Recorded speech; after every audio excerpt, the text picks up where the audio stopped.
யோகியனாக இருக்கலாம்னு சொல்லி பார்த்துட்டு நான் நடிச்சுக்கிறது. ஸோ எனக்கு நானே யோகியன். அதனால் வந்து யாரையும் ஃபாலோ பண்ணல. இவர் ஃபாலோ பண்ணல. இவர் வந்து ஜென்ரலாக வந்து எம்ஜிஆர் எப்போ கேட்டார், எம்ஜிஆரை வந்து நீங்கள் வந்து முன்னிலைப்படுத்தி ஏடிஎம்கே அப்படின்னா அதெல்லாம் கிடையாது. எம்ஜிஆருங்கிறது நம்மளுக்கு புது ஒரு நடிகனாக நம்ம பார்த்தோம். அவரை ரசிக்க வாழ்ந்துருக்கோம். அவரை வச்சு நிறையா பேர் பொழப்பு நடத்துனானுங்க, அது வேறு பிரச்சனை. ஒரு ரசிகனா வந்து ஒரு தொண்டனா வந்து வந்தார் அப்படிங்கிறது தான் வந்து அந்த தொண்டனில் வந்து இவரை வந்து எப்படி படிப்படியாக நம்ம வளர்த்தணும் அப்படிங்கிறது இந்த படத்தோட கேரக்டர்ஸ். அதில் வந்து பியூட்டிஃபுல்லாக வந்து அவங்க பண்ணியிருக்கிறது லவ் தான். யாரையும் காயப்படுத்தல, யாரையும் குத்தியும் பேசலை. அங்கங்கே தெளிச்சிட்டு போயிருப்பாங்க. அது வந்து டைலாக் எழுதும்போது வந்து அது வந்து ரசனையாக இருக்கும். இதில் சொல்லப்பட வேண்டிய ஒரு அருமையான காதல் கதை சொல்லியிருக்காங்க பொலிட்டிக்கல் பேஸில். ஸோ அதனால் வந்து நீங்களெல்லாம் இப்போ எல்லாம் அவங்கள எதுக்கு கூப்பிட்டுருக்குது, நாங்கள் பணம் அந்த பணம் இதெல்லாம் போஸ்ட் ஈஸி காசுலாம் பெரிய பேனர்லாம் கிடையாது. நீங்கள் தான் இதை ப்ரொமோட் பண்ணி வெளியே கொண்டு வரணும். எதுக்கு ஒரு தடவை 4 தடவை உங்களை கூப்பிட்டு உட்கார வச்சுருக்காரு ஆதார் தேவையாது? ஒரு தடவை சொன்னால் பார்த்தால 4 தடவை கூப்பிட்டு வந்து உங்களை மீட்டிங் போட்டு வச்சுருக்காருல. நீங்கள் தான் இதை கொண்டு வரணும். சின்ன படத்தை பெருசாக்கணும். இதை வந்து காயப்படுத்தாமல் நீங்கள் வந்து பெருசு பண்ணி நீங்கள் வந்து அழகாக ஒரு ப்ரொமோட் பண்ணி ஒரு தடவை படம் பாருங்கள். உங்களால் இயன்ற அளவுக்கு எவ்வளவு ப்ரொமோட் பண்ணும்போது இந்த படத்தை வந்து மேலே வைக்கி வெற்றியோட செஞ்சு அவர் ப்ரொடியூசராகவும் ஒரு டைரக்டராகவும் பெருசாக வர்றதுக்கு வந்து வாய்ப்பு இருக்குது. எங்களுக்கு ஒரு 4-5 படங்கள் வரும். இதை பார்த்து நாங்கள்லாம் நல்லா தான் நடிச்சிருக்கோம். நீங்கள் பாருங்கள், என்ஜாய் பண்ணுவீங்க. நன்றி.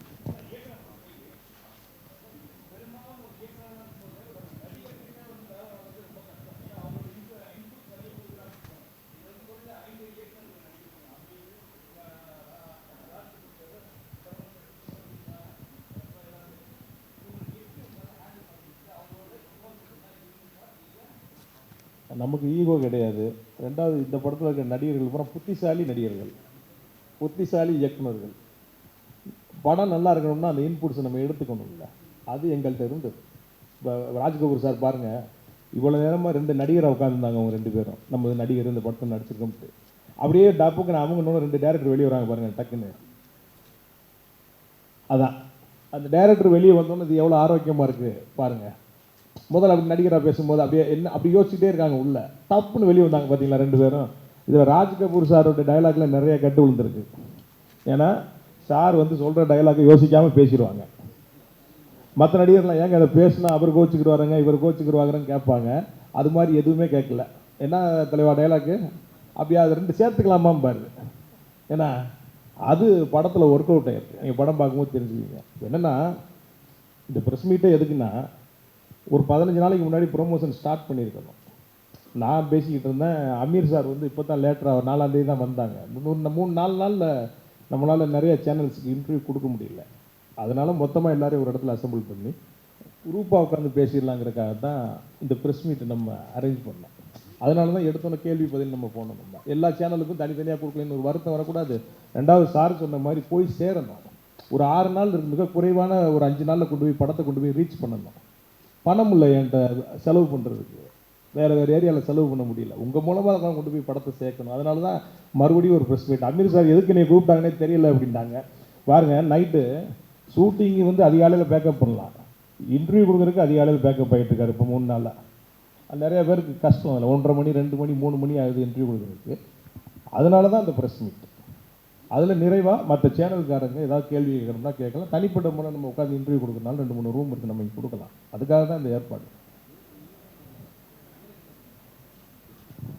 Wow, hi.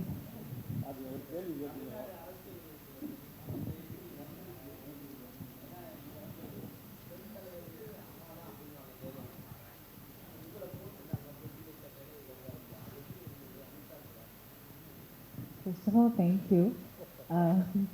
எனக்கு பொலிட்டிக்ஸில் இன்ட்ரெஸ்ட் இல்லை, ரியல் லைஃப்பில். நீங்கள் சொன்ன மாதிரி வேர்ல்ட் ஃபேமஸாக ஒரு ஃபீமேல் பொலிட்டிஷியனாக இங்கே சென்னையிலேருந்து தமிழ்நாடு நமக்கு ஒரு இமேஜ் இருக்குது. அது மாதிரி எனக்கு பண்ண முடியல, யாருக்கும் பண்ண முடியாதான்னு நான் நினைக்கிறேன். இந்த மூவியில் பண்ணது டிரெக்டரும் ஸ்கிரிப்டோட விஷன் மாதிரி தான் பண்ணியிருக்கு. ஸோ அதில் வேறு யாருக்கு ஏதாவது தோணுச்சுன்னா அது எனக்கு அதை பற்றி எதுவும் சொல்ல முடியாது. எதுக்குன்னா அது மாதிரி எனக்கு பண்ண முடியாது. இல்லை இல்லை இல்லை காலையில் நாங்கள் ஒரு எஃப்எம்முக்கு போயிருந்தோம், அலை எஃப்எம்முக்கு.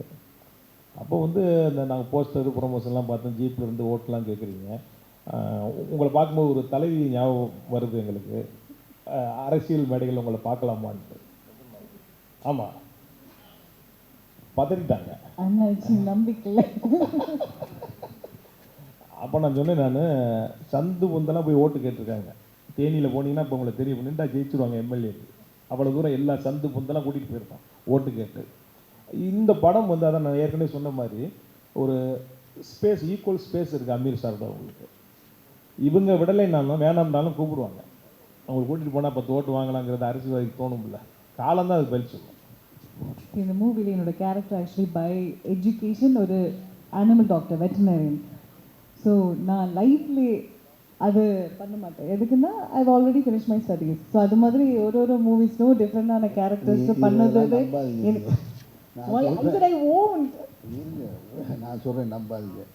உங்களுக்கு தெரியும், இதே மாதிரி இதுக்கு முன்னாடி நம்ம தமிழ் சினிமாவில் நடித்த நடிகைகள் பிரபலமானவங்களை கேட்டிருப்பீங்க, அரசியலுக்கு வர்றீங்களான்னு. வரமாட்டேன்னு சொல்லிட்டு கடைசியில் போய் சேர்ந்துருப்பாங்கல்ல. அந்த வரிசையில் எங்கிட்ட கேட்டால் அது கோபம் இருக்கா? வரக்கூடாதுன்னு இருக்கா? அந்த வரிசையில் வருவாங்கன்னு நான் நம்புகிறேன். அவங்க ஆசைக்கு வரமாட்டேன்னு இப்போ சொல்லிகிட்டு இருக்காங்க.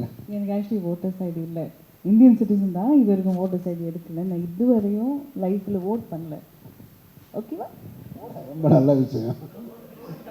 ஆமாம், உங்கள் தேசபக்தி வெளியே தெரியுது. ஆமாம், நான் மீதி எல்லாருக்கிட்டே தான் கேட்டுட்டு இருக்கேன் ஓட் பண்ணுங்கன்னு. அதுதான் ஆக்டிங் இல்லையா? எனக்கு அதுதான் ரொம்ப பிடிக்கும். ஸோ அது உங்களுக்கு எல்லாருக்கும் நான் இனியும் மூவிஸ் பண்ணோம் இல்லையா, நான் அது பண்ணிட்டோம். தேங்க்யூ. என்னங்க?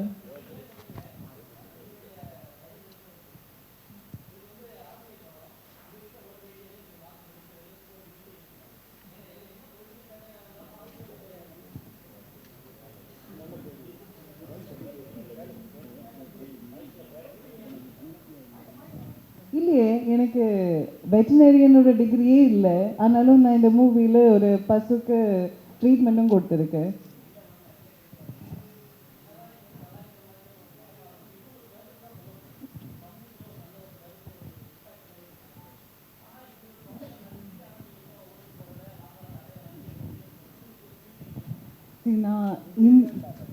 நான் இந்தியன் சிட்டிசன், அதனால் யூஎஸில் தான் வளர்ந்துருக்கு.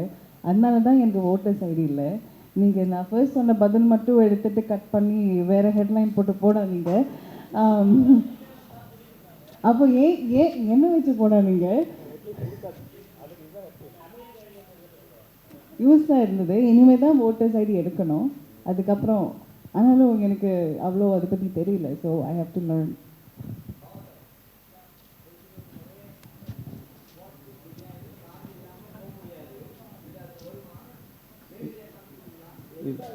எல்லாமே இருக்குது, தேர்தல் சம்பந்தமான அனைத்தும் இருக்குது. தேர்தலில் அதான் அந்த நம்ம குரு ஒரு பாட்டு பாடினார் பார்த்தீங்களா, அந்த அந்த பாடல் நீங்கள் கேட்டிங்கன்னா தெரியும். தேர்தலில் என்னென்ன தில்லு முள்ளு இருக்குதோ முடிஞ்ச அளவுக்கு காட்சிப்படுத்தியிருக்கோம்.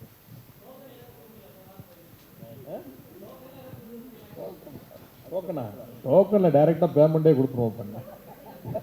இது நல்லா வந்தது. நீங்கள் நாளைக்கு படம் பாருங்கள், குறைகள் இருக்கும், குறைகள் இல்லாமல் சினிமா இல்லை. அது இது மாதிரியான ஒரு என்டர்டெயின்மெண்ட் கமர்ஷியல் மூவியில் கண்டிப்பாக அங்கங்கே இருக்கும். அந்த குறைகளை எல்லாம் மறந்துட்டு, எதுக்கு நான் சொல்கிறேன்னா, நான் என் படத்துக்கு இப்படி நான் கேட்டது கிடையாது. எந்த படத்துக்கும் நான் தயாரிப்புலையோ அல்லது என்னுடைய இயக்கத்தில் வர்ற படங்களை நீங்கள் பார்த்துட்டு நல்லா பண்ணுங்கன்னு. இந்த படத்துக்கு அவர் போட்ட காசில் ₹1 கூட இப்போ வரைக்கும் வரல. முழுக்க ஓன் ரிஸ்கில் தான் அந்த படம் ரிலீஸ் பண்ணுறாரு. அவர் அதுக்காக தான் மீண்டும் இதை திரும்ப சந்திச்சுட்டு இருக்காரு. போட்ட காசு வந்துச்சு, இல்லை போட்டதில் பாதியாவது வந்துச்சுன்னா கூட படத்தோட பார்ட் 2 எடுப்பாங்க. அப்போ பொலிட்டிக்கல் சட்டேர் இன்னும் கூடுதலாக வச்சு, அப்போ இன்னும் நிறைய என்னச்சு. ஆமாம், அதனால் அதை இது இப்படின்னு தாண்டிட்டாலே அவர் ரிலீவ் ஆயிடுவார். அதுக்காகத்தான் நானும் என்னுடைய இவ்வளவு சிக்கலான காலகட்டத்தில் குறைவான நேரத்தில் ராத்திரி 1:30 மணி வரை 2 மணி வரைக்கும் திரும்ப இந்த படத்தை பற்றி பேசிக்கிட்டே இருக்கேன். ஏன்னா பணம் போட்டவருக்கு பணம் வரணும். நான் நல்லா நடிச்சிருக்கேன் அப்படின்னு எனக்கு பேர் வர்றதுலையோ கதாநாயகி இன்னொரு படம் கிடைக்கிறதுலையோ இல்லை எந்த படமாக இருந்தாலும் பணம் போட்டவங்களுக்கு குறைந்தபட்சம் முதலீடாவது திரும்பி வரணும். அப்போ தான் அடுத்தடுத்த கலைஞர்கள் வாழ முடியும். இதுபோல் பத்திரிகையாளர் சந்திப்பை நடத்த முடியும். அந்த அடிப்படையில் தான் உங்கள்கிட்ட கேட்டிருக்கோம். முடிஞ்ச அளவுக்கு உதவி செய்யுங்க. ரொம்ப நீங்கள் போகும்போது சுப்ரீம் கோர்ட் ஜட்ஜி மாதிரி தேட்டருக்குள்ளே போயிடாதீங்க. ஒரு ரசிகனாக போங்க. இது என்னுடைய தாழ்மையான வேண்டுகோள். நன்றி.